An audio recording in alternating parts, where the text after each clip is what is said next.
قرآن سے آج بندہ عہد کرے کہ وہ یہ عہد کرے کہ آج کے بعد ہر روز قرآن کی ایک آیت سیکھے گا، پڑھے گا نہیں بلکہ سیکھے گا۔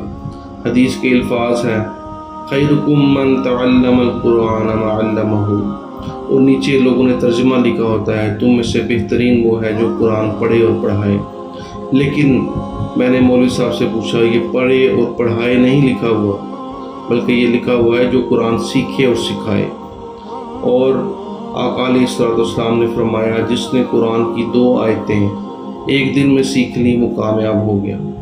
آقا علیہ الصلوۃ والسلام اپنے زمانے کے حساب سے اپنے صحابہ کو ایک مثال دیا کرتے تھے کہ اس وقت کا مہنگا ترین جانور سرخ اونٹ تھا، جیسے آج کل کے زمانے میں لینڈ کروزر۔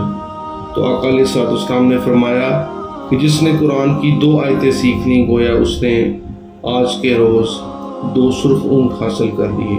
تو قرآن کی 2 آیتیں مسجد میں بیٹھ کر سیکھیں، اس کا ترجمہ دیکھیں، اس کو پڑھیں اور اس کے معنی اور مفہوم کو سمجھیں اور پھر اس آیت کو اپنے اوپر نافذ کر لیں۔